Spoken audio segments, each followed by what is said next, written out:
بسم اللہ الرحمن الرحیم۔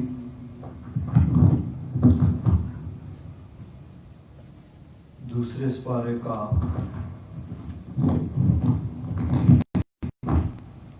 تیسرا رکوع یہاں سے شروع ہوتا ہے۔ یا ایھا الذین آمنوا، اے ایمان والو، استعینوا بالصبر والصلاۃ، صبر اور نماز سے مدد حاصل کرو۔ آنا یعین کا معنی ہوتا ہے مدد کرنا، اور جب یہ باب استفعال پہ آیا تو استعان یستعین کا معنی مدد مانگنا، مدد طلب کرنا، مدد حاصل کرنا۔ تو مدد مانگو، مدد حاصل کرو صبر اور نماز سے۔ ان اللہ مع الصابرین، بے شک اللہ تبارک و تعالی صبر کرنے والوں کے ساتھ ہے۔ یعنی مشکل، تکلیف، پریشانی، اس پہ صبر اور نماز سے مدد حاصل کرو۔ جب کوئی تکلیف مصیبت آئے تو اس تکلیف مصیبت کو دور کرنے کے لیے جو بھی جائز ذرائع ہوں ان کو استعمال کرنا درست ہے اور انہیں استعمال کرنا چاہیے۔ پھر بھی اگر وہ تکلیف دور نہیں ہوتی ہے تو پھر اس پہ صبر کرنا چاہیے۔ بے صبری اور ناشکری کے کلمات نہیں کہنے چاہیے۔ اور کسی مصیبت پہ نماز سے مدد حاصل کرنا، نبی کریم صلی اللہ علیہ وسلم کا طریقہ مبارکہ بھی یہی تھا کہ جب کوئی پریشانی ہوتی تو آپ نماز پڑھتے، یعنی نفلی نماز ادا کرتے۔ اس طریقے سے مصیبت اور تکلیف اور پریشانی پر نماز سے بھی مدد حاصل کی جاتی ہے۔ ان اللہ مع الصابرین، بے شک اللہ تبارک و تعالی صبر کرنے والوں کے ساتھ ہے۔ صبر کرنے والوں کے ساتھ ہے، یعنی اللہ تبارک و تعالیٰ کی تعریف، اللہ تبارک و تعالیٰ کی نصرت اور مدد صبر کرنے والوں کے ساتھ ہے۔ وَلَا تَقُولُوا لِمَن يُقْتَلُ فِي سَبِيلِ اللَّهِ أَمْوَاتٌ، اور نہ کہو جو اللہ کی راہ میں قتل کیے جائیں انہیں اموات، مردے، انہیں مردہ نہ کہو، بل احیاء، بلکہ وہ زندہ ہیں۔ حی کی جمع احیاء، جو اللہ کی راہ میں قتل کیے جائیں انہیں مردہ نہ کہو بلکہ وہ زندہ ہیں۔ ولکن لا تشعرون، ہاں تمہیں اس بات کا شعور نہیں ہے، تم اس کو سمجھ نہیں سکتے۔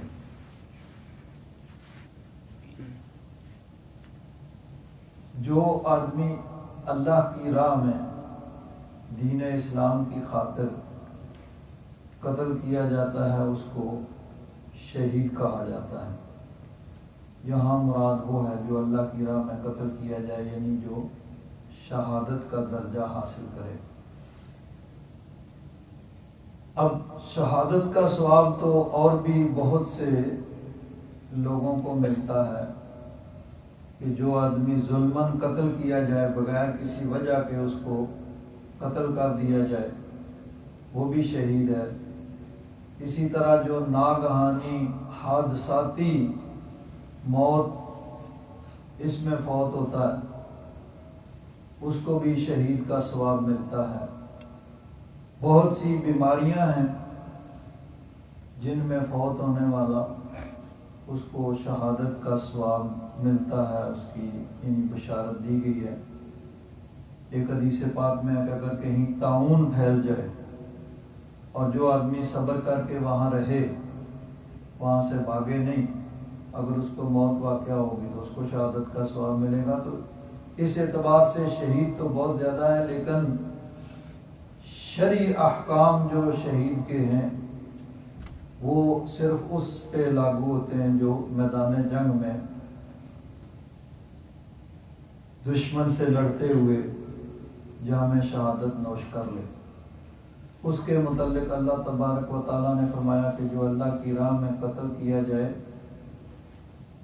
انہیں تم مردے نہ کہو بلکہ وہ زندہ ہیں،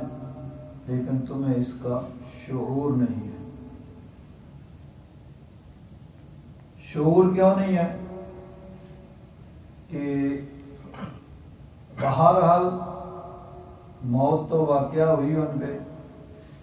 یعنی تلوار سے، گولی سے، کسی بھی طریقے سے ان کو زخم لگا، کسی کا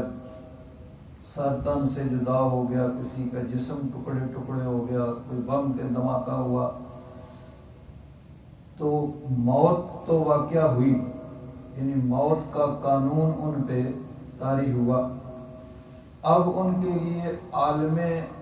آخرت شروع ہو گیا۔ اس کا پہلا جو سٹیپ ہے عالم برزخ، یعنی موت سے لے کر قیامت تک کا جو وقت ہے اس کو برزخ کہا جاتا ہے۔ عالم برزخ یہ درمیان میں جو وقت ہے، ایک عالم دنیا ہے اور ایک عالم آخرت ہے۔ عالم آخرت کو پھر دو حصوں میں تقسیم کر لیں گے کہ موت سے لے کر قیامت تک عالم برزخ ہے، اور قیامت سے پھر آگے جو عالم آخرت کا باقی مرحلہ وہ شروع ہوتا ہے۔ تو چونکہ موت کا قانون ان پہ طاری ہو گیا، تو اب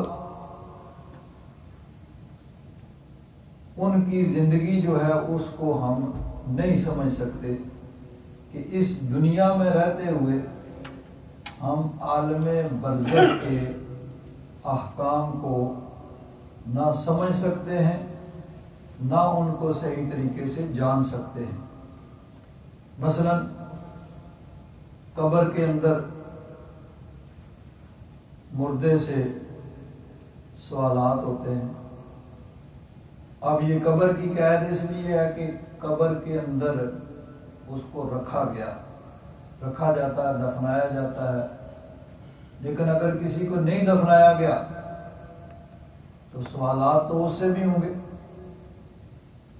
اب وہ میت سامنے پڑی ہوئی ہے، فرشتے آئے، فرشتوں نے آ کے اس کو اٹھایا اور اس سے پوچھا من ربوں کا، ما دینوں کا، ما کنت تقول فی حق ھذا الرجل، یعنی سوالات ہوئے، اس نے جوابات دیے۔ کسی نے کہا کہ ربی اللہ، میرا رب اللہ ہے جو نیک متقی پرہیزگار ہوئے گا۔ کفار و منافقین، مشرکین، فجار و فساق وہ کہیں گے ہاں ہاں لا ادری، مجھے کچھ پتہ نہیں۔ لیکن اب دیکھنے والے عالم دنیا میں اس کو نہیں سمجھ سکتے، ان کے یعنی شعور سے یہ چیز بالا تر ہے کہ ان کے سامنے اگر میت پڑی ہوئی ہے اور اسی عالم میں اس سے سوالات جوابات بھی ہوئے، دنیا والے اس کو نہیں جان سکتے۔ اب وہ راحت میں ہے، کوئی عذاب میں ہے، لیکن دنیا والوں کے اعتبار سے وہ ایک ہی ہے، ایک طرح ہی۔ تو وہ چونکہ عالم برزخ میں چلے گئے ہیں، تو عالم برزخ کے اندر اب دنیا میں رہتے ہوئے ہم اس چیز کو صحیح طریقے سے نہیں سمجھ سکتے، نہ دنیاوی طور پر اس کو قیاس بھی کیا جا سکتا ہے۔ اور شہید کی چونکہ موت واقعہ ہوئی، تو اس لیے بہت سے احکام مردوں کے شہید پہ جاری ہوتے ہیں، جس طرح مثلا مردوں کو دفنایا جاتا ہے، شہید کو بھی دفنایا جاتا ہے۔ جو آدمی فوت ہو جاتا ہے اس کی جائیداد ورثہ قرار پاتی ہے، ورثاء میں تقسیم ہوتی ہے۔ شہید کی وراثت، اس کی جائیداد بھی اس کے ورثاء میں تقسیم ہوگی۔ اسی طرح آدمی اگر کوئی فوت ہو جاتا ہے، اس کی بیوی عدت گزارنے کے بعد نکاح کر سکتی ہے۔ اسی طرح کوئی آدمی شہید ہو جائے تو اس کی شہادت کے بعد بھی اس کی بیوی عدت گزارنے کے بعد وہ آگے نکاح کر سکتی ہے۔ تو یہ کچھ چیزیں یعنی میت کے احکام شہید پہ لاگو ہیں، لیکن اللہ تبارک و تعالیٰ نے فرمایا کہ جو اللہ کی راہ میں قتل ہوتے ہیں ان کو تم مردہ نہ کہو بلکہ وہ زندہ ہیں، لیکن تمہیں شعور نہیں ہے، وَلَٰكِن لَا تَشْعُرُونَ، تمہیں اس کا شعور نہیں ہے، تمہیں سینس نہیں ہے اس کی، تم اس کو سمجھ نہیں سکتے۔ اب دوسری جگہ پہ اللہ تبارک و تعالیٰ نے اسی مضمون کو ارشاد فرمایا وَلَا تَحْسَبَنَّ الَّذِينَ قُتِلُوا فِي سَبِيلِ اللَّهِ أَمْوَاتًا، یہاں فرمایا تھا کہ جو اللہ کی راہ میں قتل کیے جائیں انہیں مردہ نہ کہو، کہنا زبان سے ہوتا ہے، اور یہاں فرمایا کہ جو اللہ کی راہ میں قتل کیے جائیں انہیں تم مردہ گمان بھی نہ کرو،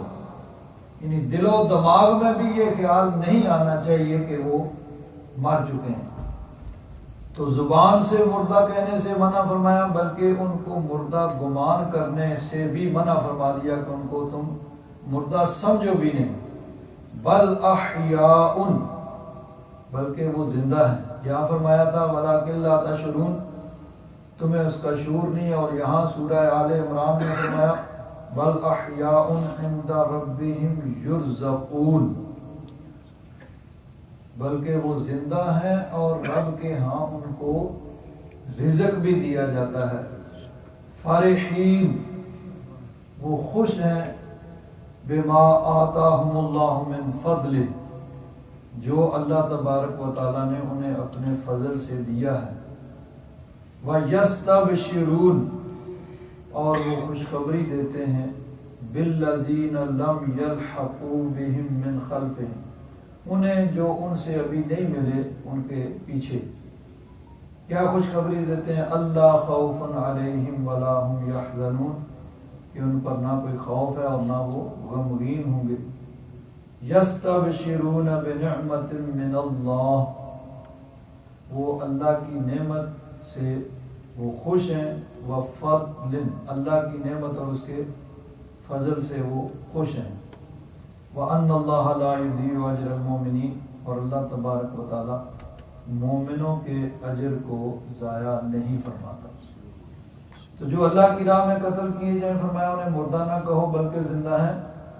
تمہیں شعور نہیں ہے۔ دوسری جگہ فرمایا کہ جو اللہ کی راہ میں قتل کیے جائیں انہیں مردہ گمان بھی نہ کرو، وہ زندہ ہیں اور ان کو رزق بھی دیا جاتا ہے۔ اب جیسا کہ میں نے عرض کیا کہ یہ چونکہ عالم برزخ میں ہے سب کچھ، دنیا میں رہتے ہوئے ہم ان کو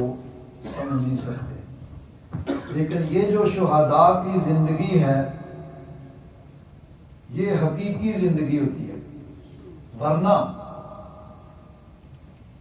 عالم برزخ کی جو زندگی ہے وہ تو سب کو حاصل ہے، اس میں شہید کی کوئی قید نہیں ہے، بلکہ مومن کی بھی کوئی قید نہیں ہے۔ ہر مومن و کافر، ہر انسان اس کو برزخی زندگی حاصل ہے،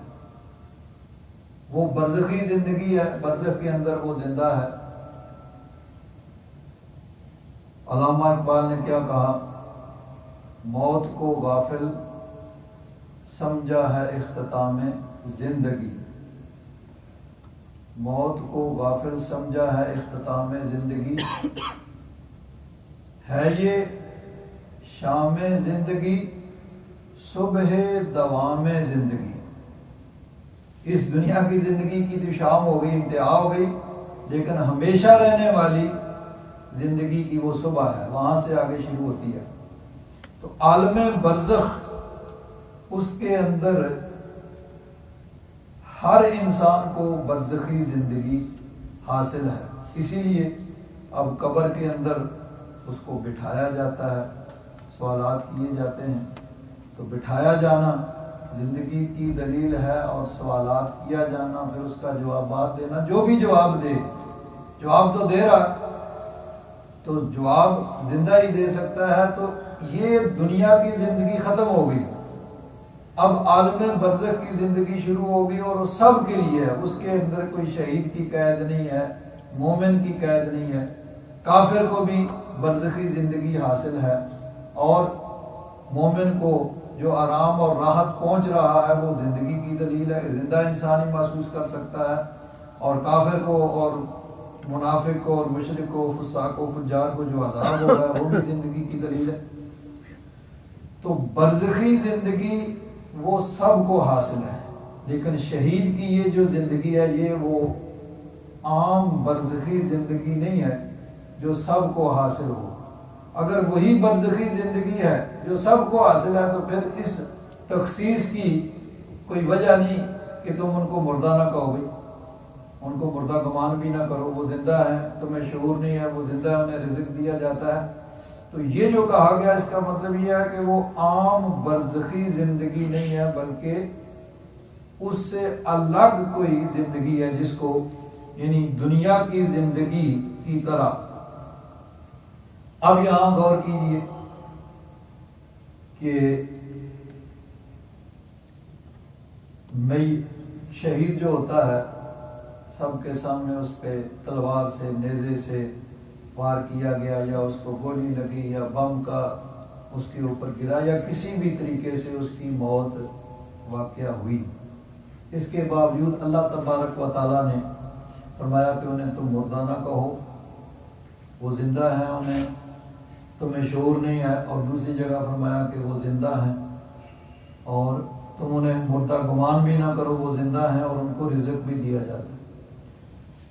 تو شہید کی جب زندگی کا یہ عالم ہے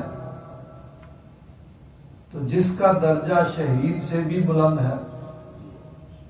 اس کی زندگی کا کیا عالم ہوگا؟ اللہ تبارک و تعالیٰ نے اپنے انعام یافتہ بندوں کی جو تفصیل جو لسٹ بیان فرمائی تو ارشاد فرمایا انعم اللہ علیہم من النبیین والصدیقین والشہداء والصالحین، کہ اللہ تبارک و تعالیٰ کا انعام نبیوں پر ہوا، صدیقوں پر ہوا، شہداء اور صالحین پر ہوا۔ تو پہلا درجہ ہے انبیاء کرام، دوسرا ہے صدیقین، تیسرا شہید کا آتا ہے۔ تو شہید جس کا درجہ انبیاء اور صدیقین کے بعد ہے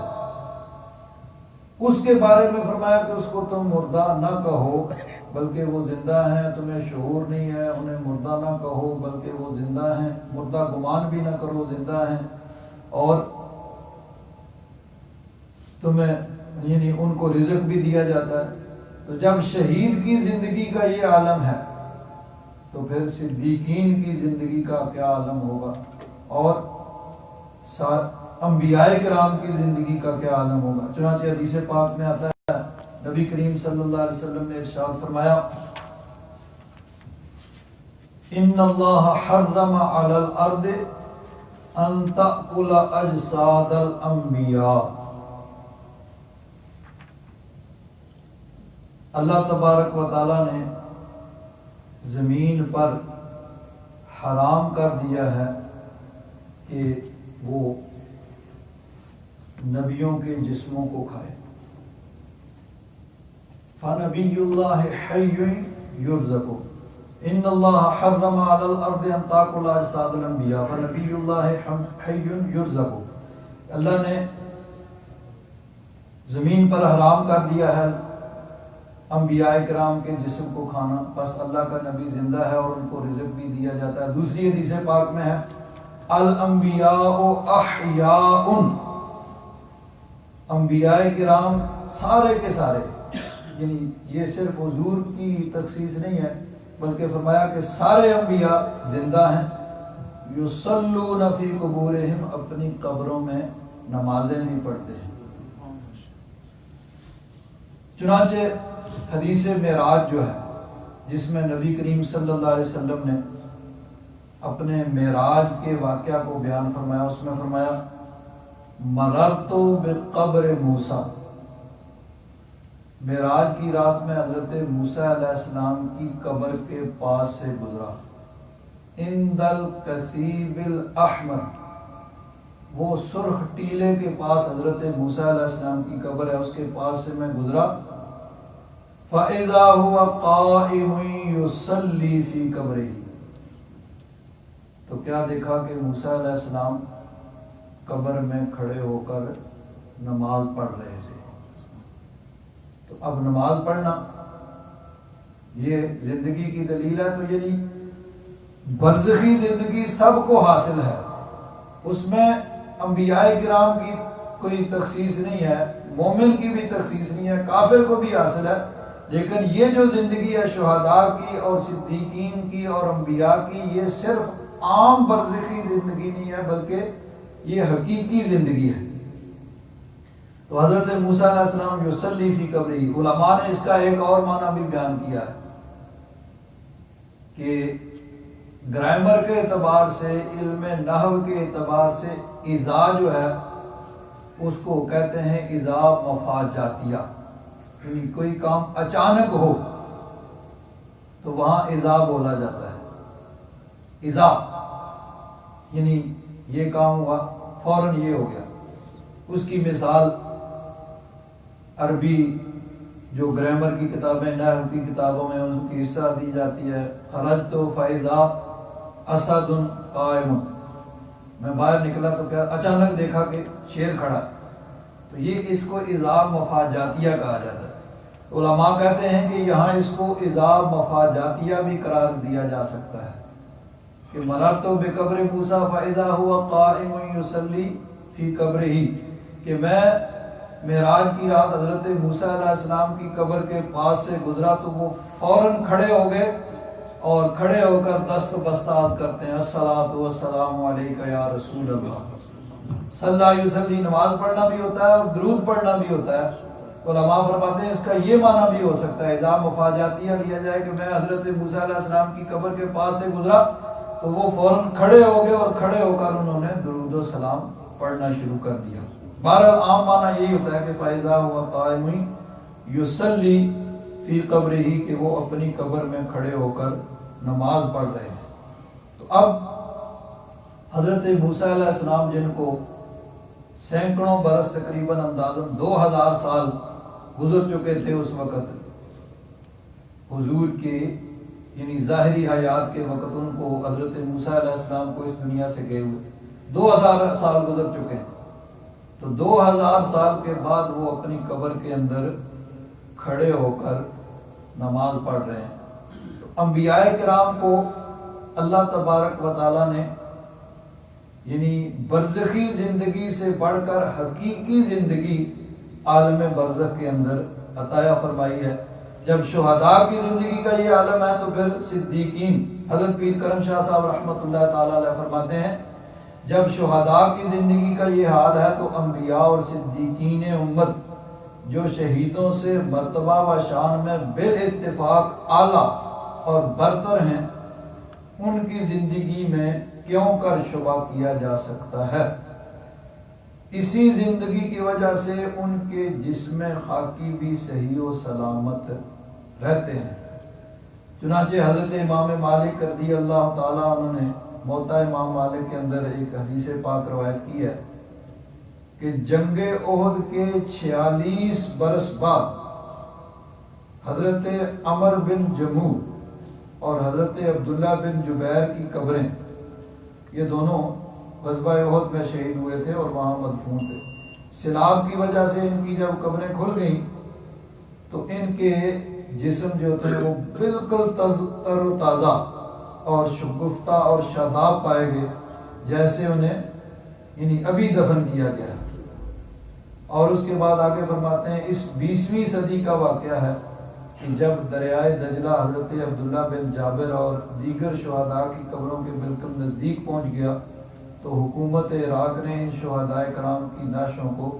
یعنی ان کے جسموں کو حضرت سلیمان فارسی کے مزار پر انوار کے جوار میں منتقل کرنا چاہا، تو ان حضرات کی قبریں کھودی گئیں، تو 13 صدیاں گزرنے کے بعد بھی ان کے جسم صحیح و سلامت پائے گئے۔ ہزار ہا مخلوق نے اسلام کا یہ معجزہ اور قرآن کی اس آیت کی صداقت کو اپنی آنکھوں سے مشاہدہ کیا۔ یعنی خود وہ شہید جو دور صحابہ میں وہاں شہید ہوئے تھے، تو یعنی تقریباً 1300 سال بعد یا 1400 سال بعد 1300 سال بعد ان کی قبریں کھولی گئیں تو وہ اسی طرح صحیح و سلامت نظر. تو یہ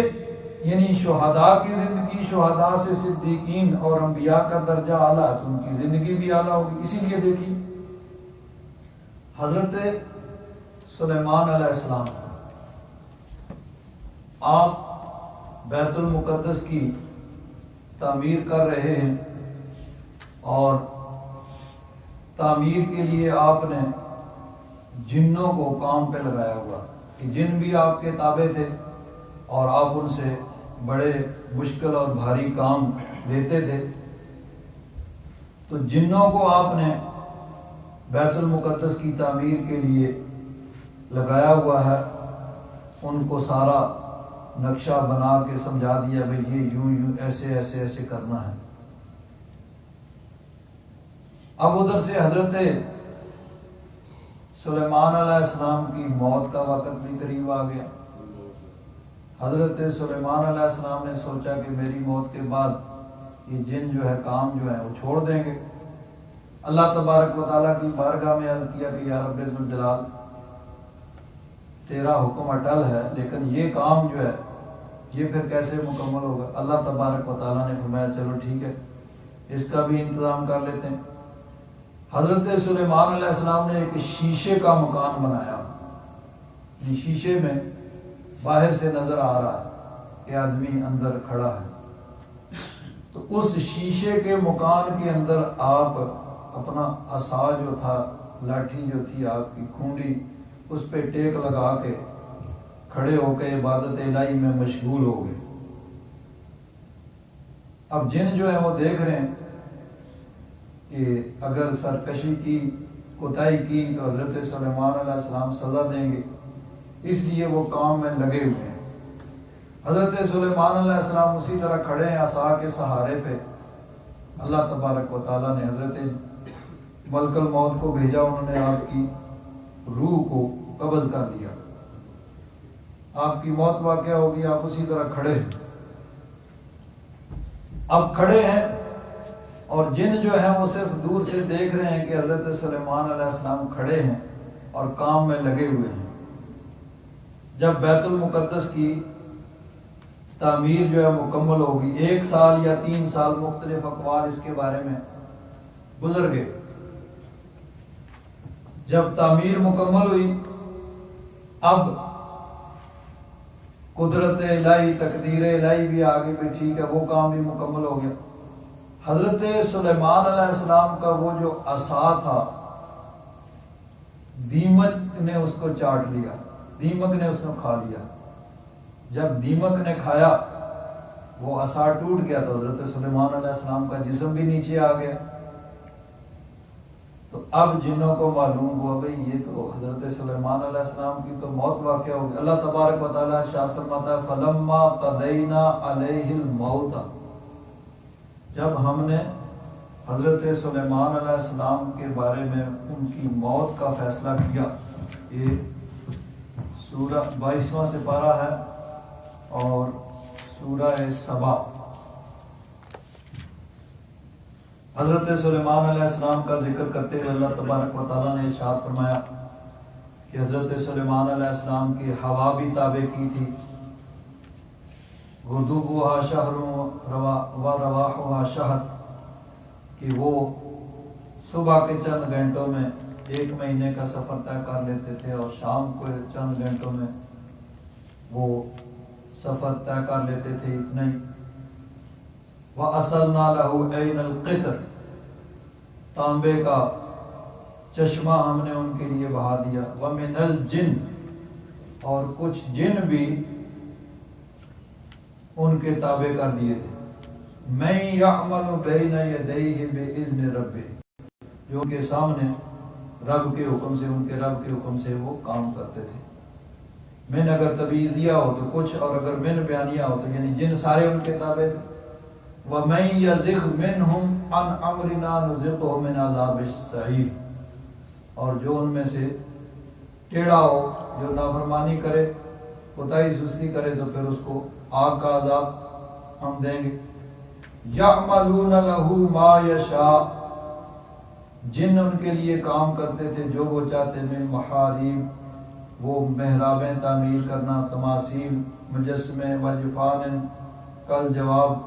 بڑی بڑی یعنی وہ ان کے وقدور راسیات یعنی بڑی بڑی دیگیں اور بڑے بڑے پراتیں وہ سب ان کے لیے بناتے تھے۔ آگے فرمایا فلما قضینا علیہ الموت، جب حضرت سلیمان علیہ السلام کے لیے ہم نے موت کا فیصلہ کیا، ما دلہم علی موتہ، تو حضرت سلیمان علیہ السلام کی موت کی خبر ان جنوں کو نہیں دی، الا دابۃ الارض، مگر زمین کے اس کیڑے نے یعنی دیمک نے، تأکل من سعتہ، جس نے ان کا عصا وہ کھا لیا، یعنی دیمک نے اس کو چاٹا، وہ ٹوٹ گیا اور حضرت سلیمان علیہ السلام کا جسم پھر زمین پہ آ گیا۔ فلما خر، جب آپ کا جسم زمین پہ آیا، تبینت الجن، اب جنوں پہ ظاہر ہوا، اللہ کانوا یعلمون الغیب، کہ اگر وہ غیب جانتے ہوتے، ما لبثوا فی العذاب المہین، تو اس یعنی سخت عذاب، ذلت امیز عذاب میں نہ رہتے، کہ اتنا عرصہ ہو گیا ان کی وفات کو،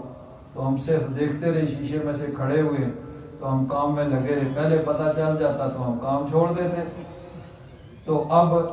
یعنی یہ بھی چونکہ جنوں کا یہ دعویٰ تھا کہ ان کو غیب کا علم ہے، تو اس بات سے یہ بھی ظاہر ہو کہ بھئی غیب کا علم تمہیں نہیں ہے، اگر غیب کا علم ہوتا تو حضرت سلیمان علیہ السلام کی موت کا بھی تمہیں علم ہو جاتا۔ تو اب دیکھیے، عام انسان کی اگر موت واقع ہوتی ہے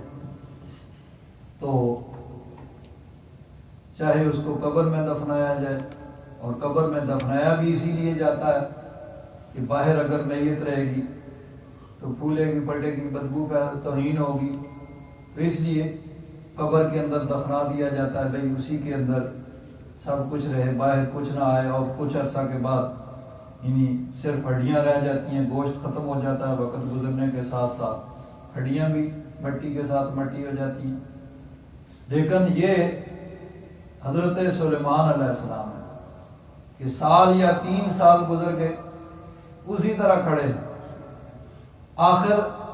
لکڑی جو تھی عصا، اس کو دیمک نے چاٹا، حضرت سلیمان علیہ السلام کا جسم مبارک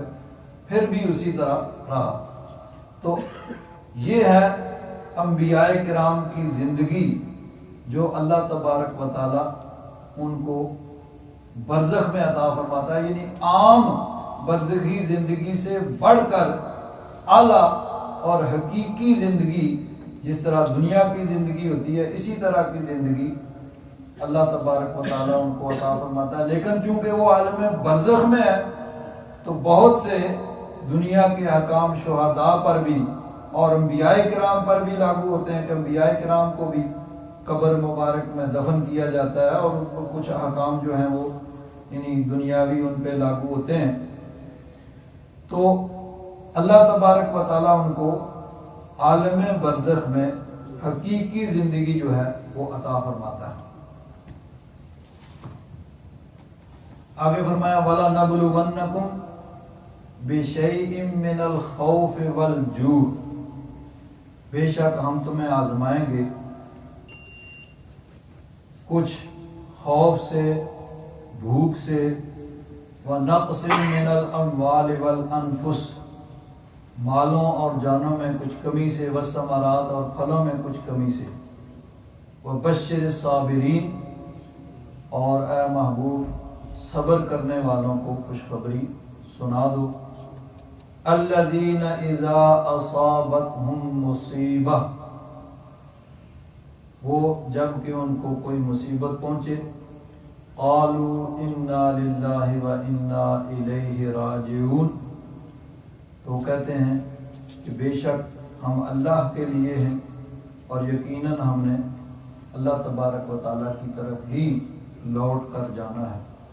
اولئک علیہم صلوات من ربہم ورحمہ، ان کے لیے نوازشیں ہیں، صلوات رحمتیں ہیں، برکتیں ہیں، من ربہم ورحمہ، اللہ تبارک و تعالیٰ کی طرف سے یعنی نوازشات اور رحمت ہیں۔ وَأُولَٰئِكَ هُمُ الْمُهْتَدُونَ، اور یہی لوگ ہدایت یافتہ ہیں، راہ ہدایت میں سیدھی راہ پہ ثابت قدم ہیں۔ حضرت پیر کرم شاہ صاحب رحمۃ اللہ تعالی علیہ اس کی تشریح میں فرماتے ہیں کہ جب تک انسان اس دنیا میں رنج و غم اور مصیبت و الم سے اسے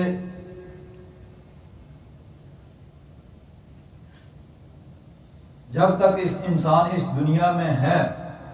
رنج و غم اور مصیبت و علم سے اسے کم و بیش دوچار ہونا ہی پڑتا ہے، یعنی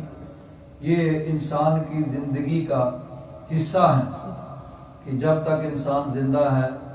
کبھی کوئی بیماری آ گئی، کبھی کوئی پریشانی آ گئی، کبھی کوئی نقصان ہو گیا، تو یہ ساری چیزیں انسان کی زندگی کا حصہ ہیں۔ فرماتے ہیں کہ قرآن پاک نے اپنے ماننے والوں کو اس غلط فہمی میں مبتلا نہیں ہونے دیا کہ اسلام کے دامن میں پناہ لینے سے وہ اب ہر طرح کی مصیبتوں اور تکلیفوں سے بچ گئے، کہ مسلمان ہو گیا تو اب کوئی تکلیف نہیں آئے گی، کوئی مصیبت نہیں آئے گی۔ یعنی یہ غلط فہمی عموماً ہمارے دلوں میں پائی جاتی ہے، ہمارے ذہنوں میں پائی جاتی ہے کہ مسلمان ہو گیا اب کوئی تکلیف نہیں آئے گی، کوئی مصیبت نہیں آئے گی، کوئی پریشانی نہیں آئے گی، یا ہم نے نماز شروع کر دی ہے اب تو کاروبار میں بالکل نقصان نہیں ہوگا،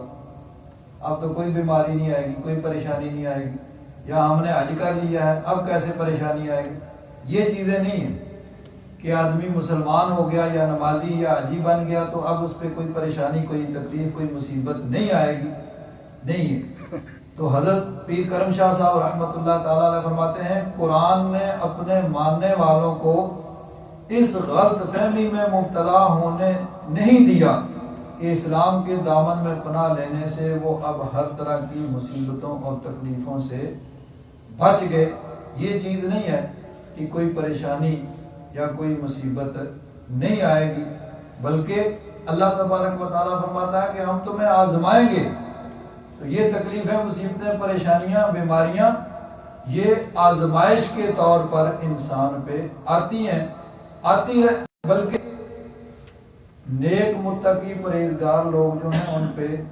دوسروں کی نسبت زیادہ یہ یعنی آزمائشیں آتی ہیں، پریشانیاں آتی ہیں، تکلیفیں، مصیبتیں آتی ہیں، کہ عموماً دنیا کے اندر جو نیک متقی پرہیزگار لوگ ہوتے ہیں ان پہ زیادہ آزمائشیں آتی ہیں، اور کفار و مشرکین فجار ان پہ کم جو ہیں وہ پریشانیاں آتی ہیں۔ تو یہ بات نہیں ہے کہ مسلمان ہو گیا تو اب کوئی تکلیف، کوئی مصیبت نہیں آئے گی۔ ہاں فرماتے ہیں البتہ قرآن نے مسلمانوں کو صبر کی ایک ڈھال دے دی جس سے وہ مصائب و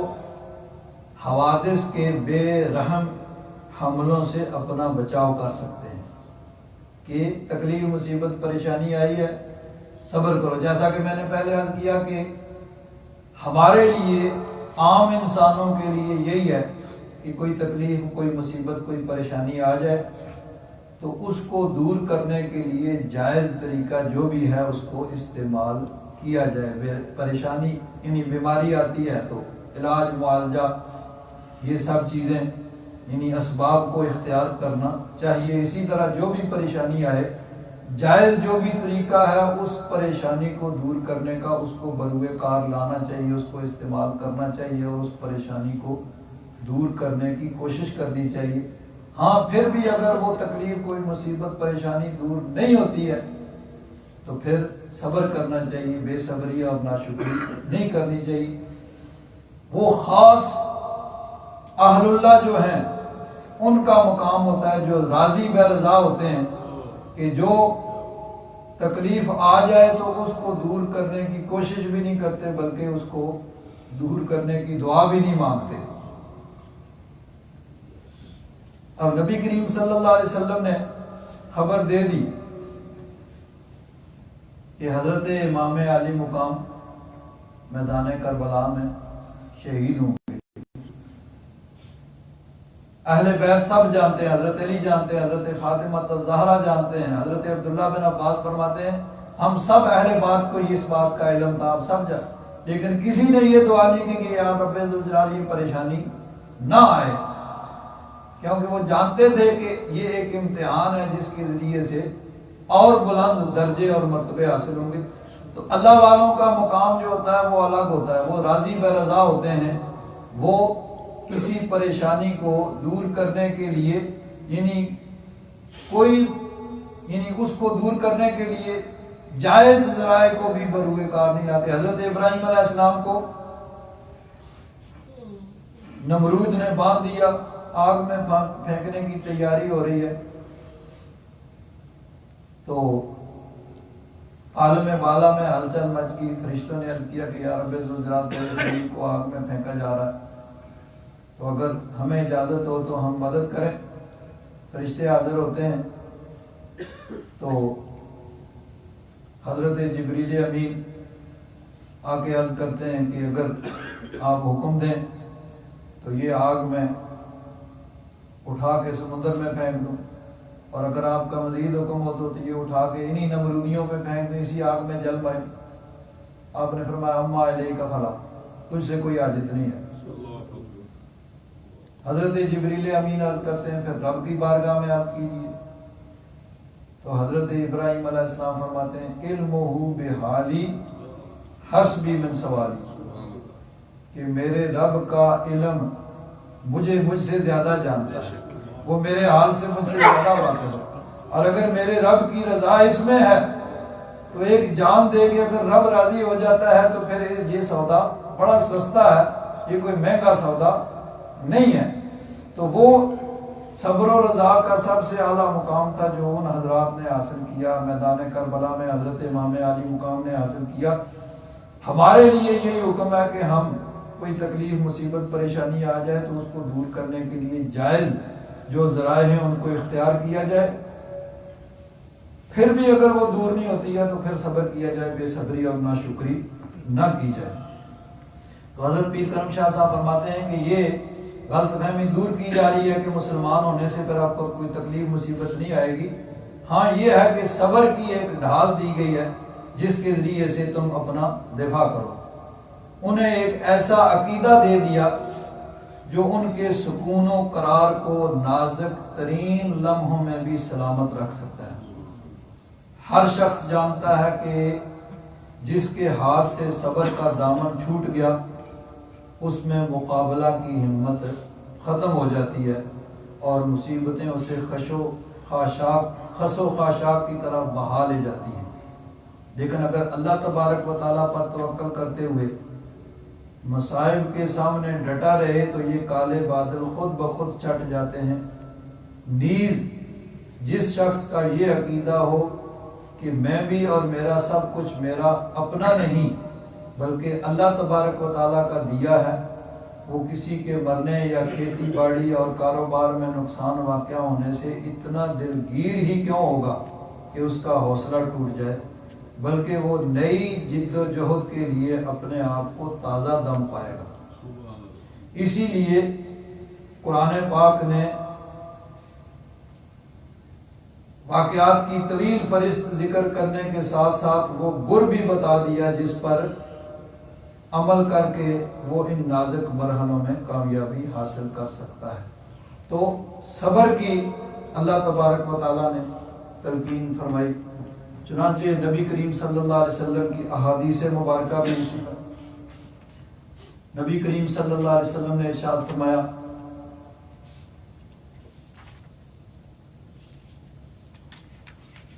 حضور تشریف لے جا رہے ہیں،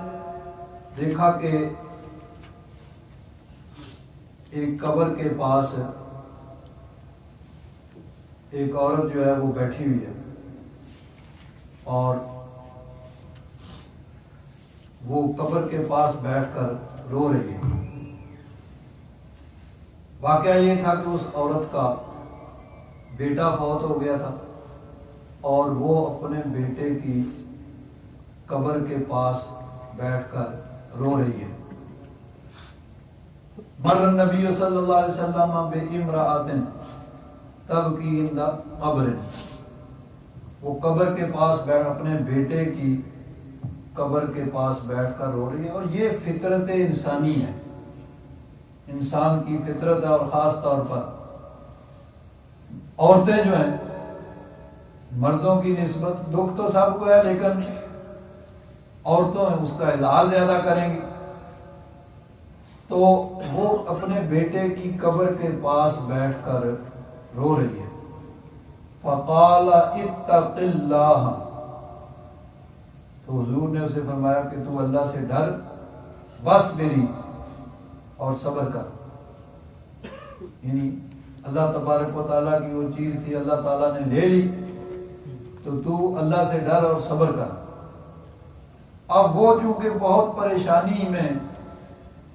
اور اس کرب کے عالم میں تھی، تو بغیر دیکھے سوچے سمجھے یا اس پریشانی میں ان کو علم نہیں ہوا، محسوس نہیں ہوا، تو اسی طرح انہوں نے کہا الیک انی، جائیے جی جائیے، فإنک لم تصب بمصیبتی، کہ آپ کو وہ مصیبت نہیں پہنچی جو مجھے پہنچی ہے. یعنی میرا بیٹا فوت ہو گیا تو آپ کو یہ مصیبت نہیں پہنچی، نہ آپ کو پہنچے تو آپ کو پتا چلے کہ یہ اس کا کتنا دکھ ہوتا ہے. یعنی بغیر دیکھے، بغیر جانے، بغیر سوچے سمجھے اس مصیبت کے عالم میں یہ بھی نہیں انہوں نے محسوس کیا کہ یہ اللہ کے رسول ہیں، تو یہ کہہ دیا کہ جائیے جی جائیے، الیک انی فإنک لم تصب بمصیبتی، جائیے، آپ کو وہ پریشانی نہیں آئی، جو وہ مصیبت نہیں آئی جو مجھ پہ آئی ہے. حضور نبی کریم صلی اللہ علیہ وسلم اپنا فریضہ ادا کر کے چلے گئے. یعنی نبی کریم صلی اللہ علیہ وسلم نے کبھی اپنی ذات کے لیے کسی کو کچھ نہیں کہا. اور کوئی بادشاہ ہوتا تو کہتا بھی ٹھیک ہے پکڑ لو اس کو، یہ کرو وہ کرو فلاں.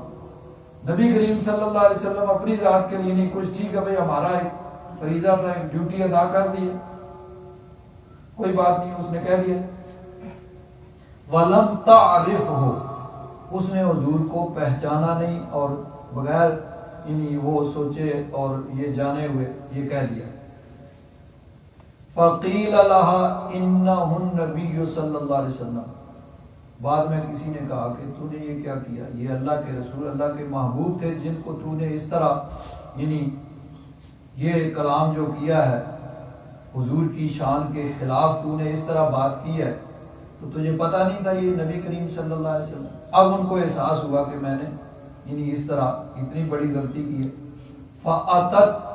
بَابَ النَّبِيِّ صلی اللہ علیہ وسلم، اب وہ معذرت کرنے کے لیے حضور نبی کریم صلی اللہ علیہ وسلم کے دروازہ مبارکہ پہ حاضر ہوئیں. فَلَمْ تَجِدْ عِنْدَهُ بَوَّابِينَ، وہاں کوئی پہرے دار اس نے نہیں پائی. یعنی حضور کے دروازے پہ کوئی پہرے دار نہیں ہوتے تھے کہ جو پہرا دے رہے ہوں، محافظ کوئی نہیں کھڑے ہوتے تھے.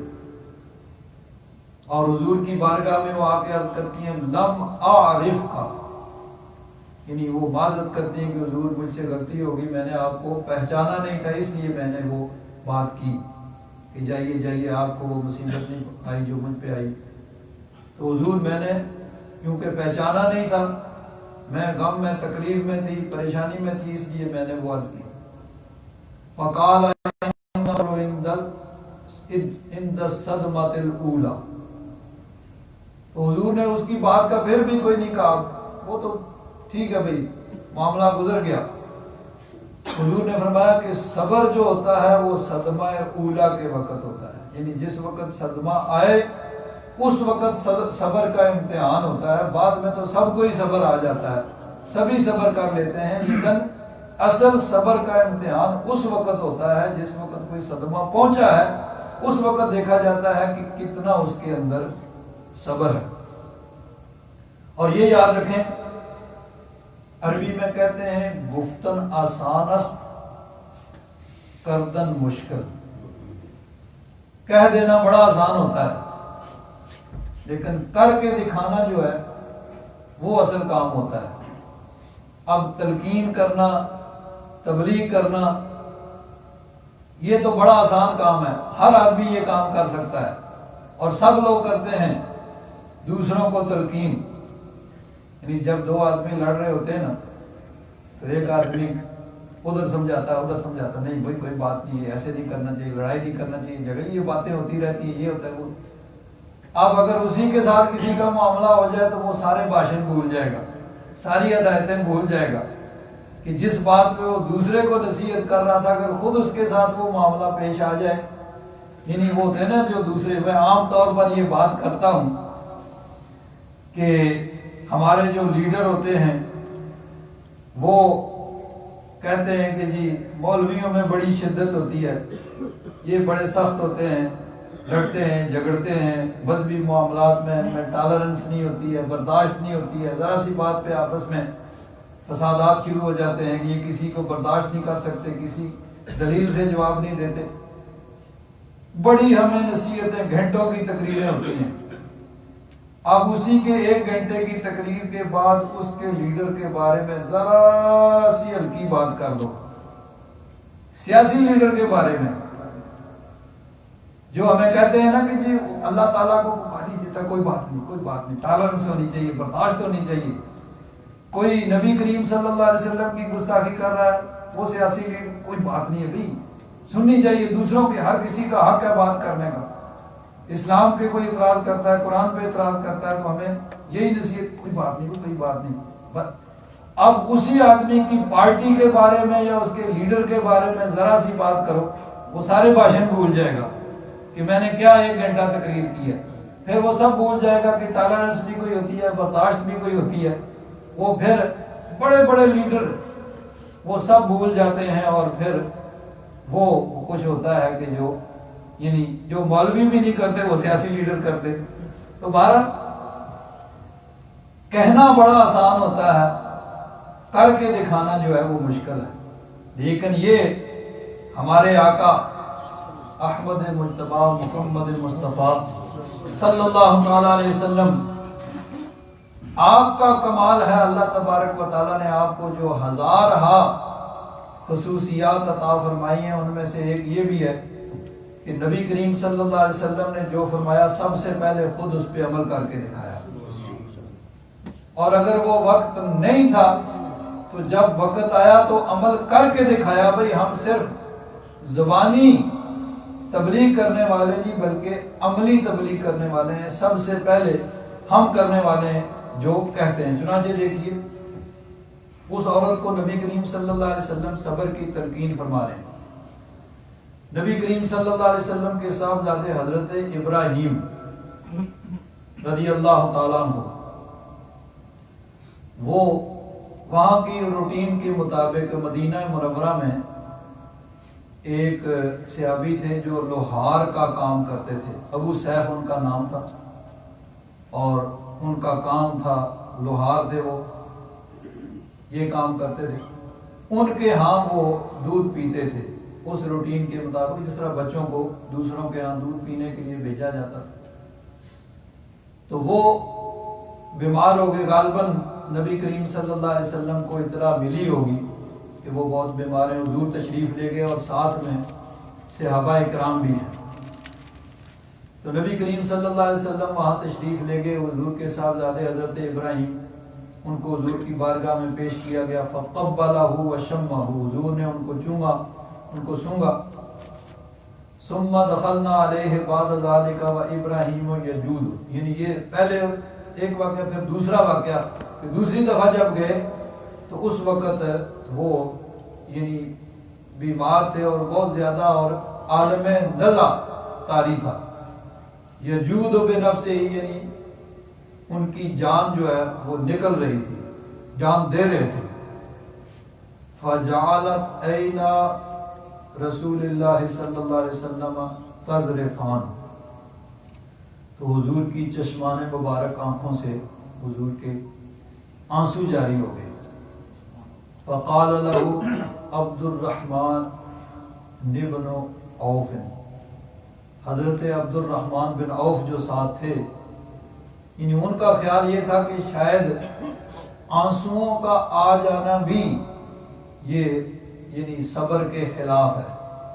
تو اس لیے انہوں نے عرض کیا انت و انت یا رسول اللہ، یا رسول اللہ آپ بھی آنسو بہا رہے ہیں؟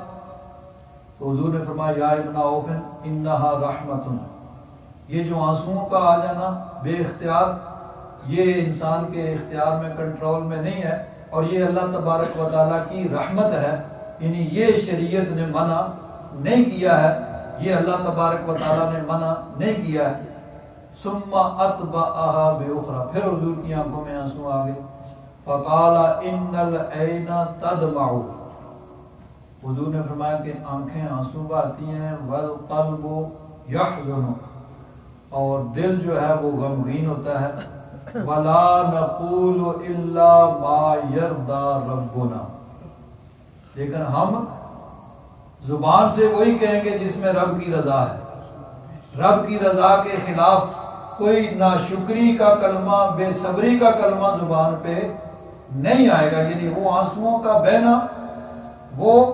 بے اختیار ہے، اور وہ رب کی رحمت ہے، اور دل بھی غمگین ہوتا ہے، وہ بھی انسان کے اپنے اختیار اور کنٹرول میں نہیں ہے، لیکن ہم کوئی ایسا کلمہ نہیں کہیں گے جو رب کی رضا کے خلاف ہو۔ ولا نقول الا ما یرضى ربنا، ہم وہی کہیں گے جس میں ہمارے رب کی رضا ہوا۔ انا بفراقک یا ابراہیم لمحزونون، اور اے ابراہیم ہم تمہاری جدائی میں غمگین ہیں۔ تو اب حضور نے یہ نہیں کہ صرف اس کو وصیت کی اور اپنا موقع آیا تو بھول گئے، نہیں، خود کر کے دکھایا، بھئی دیکھو میرا بیٹا وہ دنیا سے رخصت ہو رہا ہے، اور میں کوئی بے صبری کا، ناشکری کا کلمہ نہیں کہوں گا۔ اور سنیے، حضور نبی کریم صلی اللہ علیہ وسلم کی صاحبزادی تھی، ان کا بیٹا تھا، تو ان کا بھی اسی طرح وہ بھی بچے تھے، اور انتقال کا وقت قریب آ گیا، وہ بیمار تھے، تو نبی کریم صلی اللہ علیہ وسلم نے پیغام، ان کی حضور کی صاحبزادی نے حضور کی طرف پیغام بھیجا کہ جاؤ حضور کے بلا کے لاؤ۔ تو وہ قاصد آیا، پیغام بھیجا، آ کے پیغام دیا کہ حضور آپ کی بیٹی آپ کو بلا رہی ہے، ان کا بیٹا بیمار ہے۔ تو حضور نے فَأَرْسَلَ يُقْرِئُ السَّلَامَ وَيَقُولُ إِنَّ لِلَّهِ مَا أَخَذَ وَلَهُ مَا آتَى وَكُلٌّ عِندَهُ بِأَجَلٍ مُّسَمًّى فَلْتَصْبِرْ۔ حضور چونکہ کسی اہم کام میں مصروف ہوں گے، اس لیے حضور نے پیغام ان کو بھیجا اپنی بیٹی کو، اللہ کا ہی ہے جو کچھ اس نے لے لیا، اور اسی کا جو کچھ اس نے دیا، یعنی اللہ تعالیٰ دیتا ہے، لے لیتا ہے، وہ مالک ہے، جو چاہے کرے، ہر چیز کا ایک وقت مقرر ہے۔ اور حضور نے ان کو نصیحت فرمائی کہ صبر کرے، وَلْتَحْسِبْ، اور اللہ تبارک و تعالیٰ سے اجر کی امید رکھیں۔ فَأَرْسَلَتْ إِلَيْهِ تُقْسِمُ عَلَيْهِ لَيَأْتِيَنَّهَا، انہوں نے پھر پیغام بھیجا، اور یعنی پھر عرض کیا کہ حضور سے جا کے پھر عرض کریں کہ حضور ضرور تشریف لائیں، یعنی قسم دے کے انہوں نے عرض کیا کہ حضور ضرور تشریف لائیں۔ فَقَامَ وَمَعَهُ سَعْدُ بْنُ عُبَادَةَ، حضور کھڑے ہوئے، ساتھ میں حضرت سعد بن عبادہ، حضرت معاذ بن جبل، حضرت ابی بن کعب، حضرت زید بن ورجال،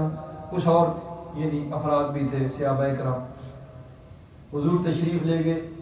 فَرُفِعَ إِلَىٰ رَسُولِ اللَّهِ صلی اللہ علیہ وسلم الصَّبِيُّ، تو حضور کا وہ نواسا، بیٹی کا بیٹا، وہ حضور کی بارگاہ میں پیش کیا گیا، وَنَفْسُهُ تَتَقَّعُ، تو سانس ٹوٹ رہا تھا، جیسے سانس کسی کی جان نکل رہی ہوتی ہے۔ فَفَاضَتْ عَيْنَاهُ، حضور کی آنکھوں سے آنسو جاری ہو گئے۔ قال سعد یا رسول اللہ ما حال، حضرت سعد بن عبادہ، ان کے ذہن میں بھی یہی بات تھی کہ شاید آنسوؤں کا نکلنا یہ بھی بے صبری ہے۔ انہوں نے عرض کیا حضور یہ کیا ہے؟ فقال هذا رحمۃ جعلها اللہ فی قلوب عبادہ، کہ یہ رحمت ہے جو اللہ تبارک و تعالیٰ اپنے بندوں کے دلوں میں رکھتا ہے۔ فإنما يرحم اللہ من عبادہ الرحماء، کہ اللہ تبارک و تعالیٰ اپنے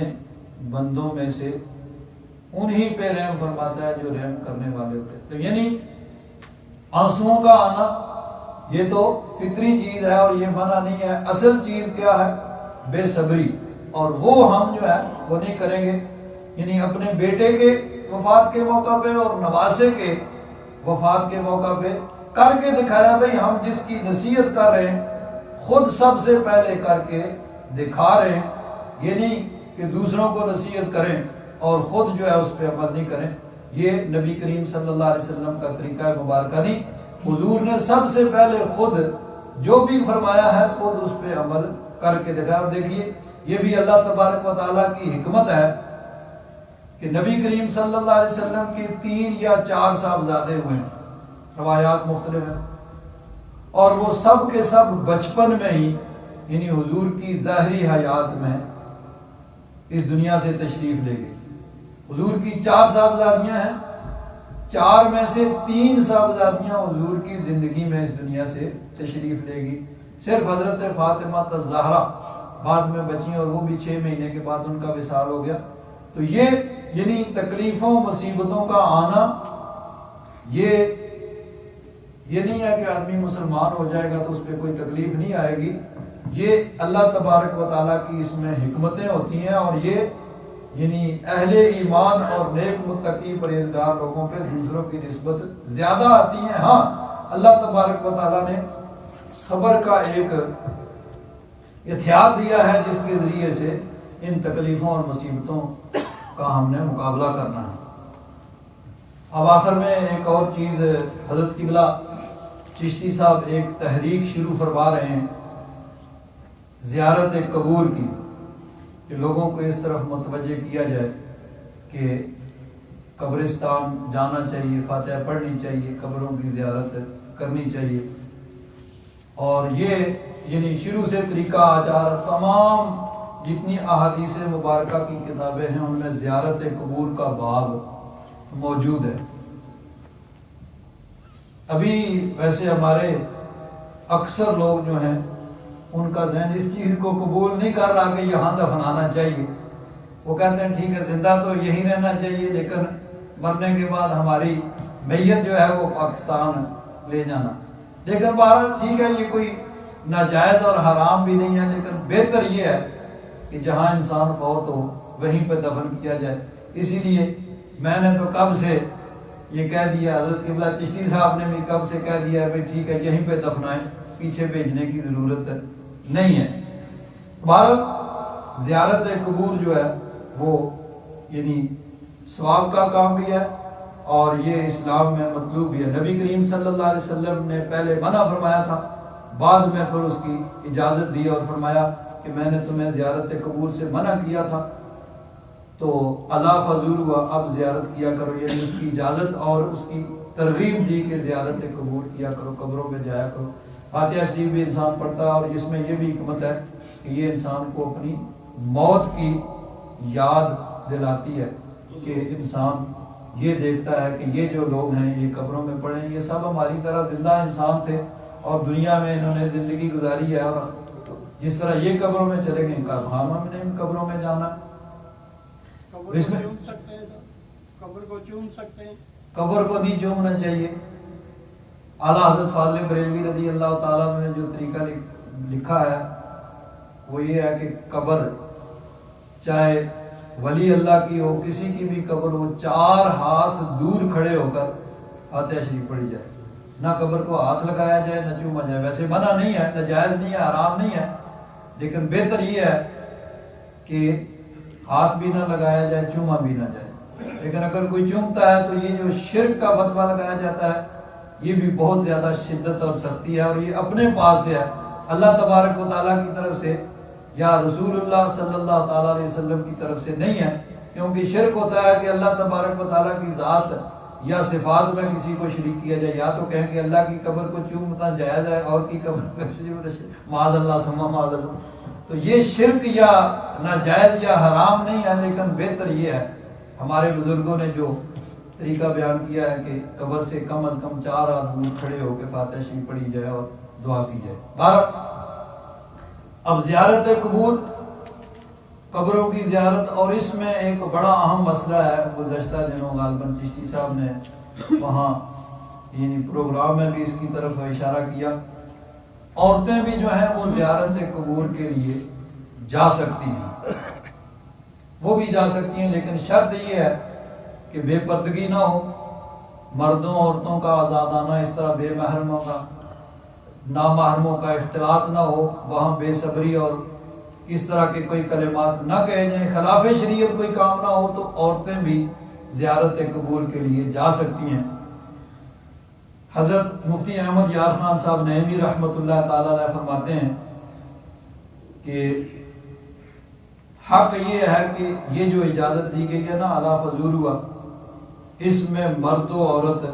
سب ہی داخل ہیں، یعنی جس طرح مردوں کو اجازت دی گئی ہے، پہلے منع کیا گیا تھا، بعد میں اجازت دی گئی، ترغیب دی گئی، اسی طرح عورتوں کے لیے بھی اجازت ہے، وہ بھی جا سکتی ہیں، لیکن شرط یہی ہے کہ کوئی خلاف شرع کام نہ ہو۔ اب اس پہ پھر معارضہ ہوتا ہے، ایک اعتراض ہوتا ہے کہ نبی کریم صلی اللہ علیہ وسلم کا ارشاد گرامی ہے لعن زوارات القبور، ان رسول اللہ صلی اللہ علیہ وسلم لعن زوارات القبور، کہ نبی کریم صلی اللہ علیہ وسلم نے زوارات قبور پہ لعنت فرمائی۔ اب زائر اس کا معنی ہوتا ہے زیارت کرنے والا، اور زوار یہ مبالغہ کا صیغہ ہے، زوارات عورت اور زوارات اس کی جمع آ گئی کہ عورتیں جو قبروں کی زیارت کرتی ہیں ان پہ نبی کریم صلی اللہ علیہ وسلم نے لعنت فرمائی ہے۔ حضرت ابو ہریرہ سے یہ روایت ہے، اور یہ مشکات شریف میں رواہ احمد و ترمذی و ابن ماجہ وقال الترمذی ھذا حدیث حسن صحیح۔ حضرت امام ترمذی فرماتے ہیں کہ یہ حدیث حسن صحیح ہے، یعنی یہ ضعیف یا من گھڑت نہیں ہے بلکہ صحیح ہے۔ آگے پھر حضرت امام ترمذی فرماتے ہیں وقال قد رأى بعض اہل العلم ان ھذا کان قبل ان یرخص النبی صلی اللہ علیہ وسلم فی زیارت القبور۔ حضرت امام ترمذی اس حدیث کو نقل کر کے پہلے تو اس کی فنی حیثیت بیان فرمائی کہ یہ حدیث حسن صحیح ہے،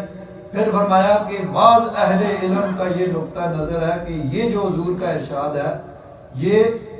اس سے پہلے ہے کہ جب حضور نے زیارت قبور کی رخصت دی، اس سے پہلے کا یہ ہے۔ فلما رخص دخل فی رخصتہ الرجال والنساء،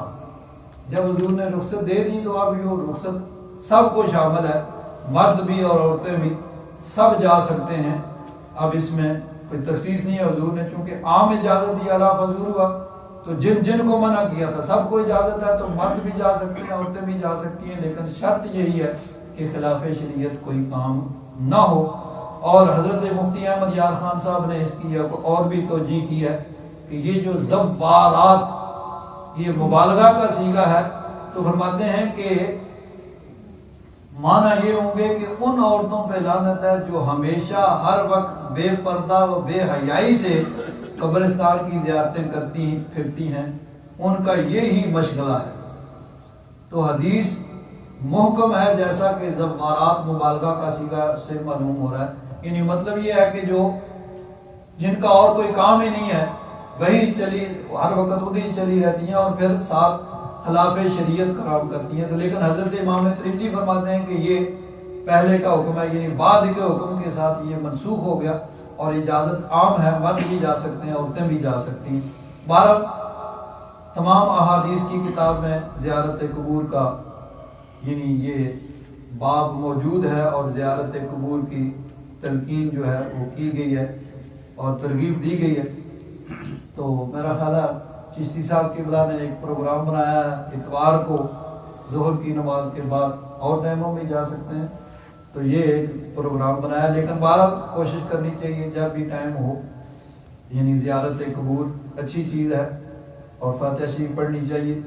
اور کیونکہ اس میں یعنی پھر انسان کو اپنی جو ہے موت وہ یاد آتی ہے اور یہ آخرت کی طرف ترغیب دیتی ہے۔ الحمدللہ رب العالمین والصلاة والسلام علی حبیبہ سیدنا و مولانا محمد وعلی آلہ وصحبہ اجمعین۔ اللہم انک عفو کریم تحب العفو فاعف عنا یا غفور یا غفور یا غفور۔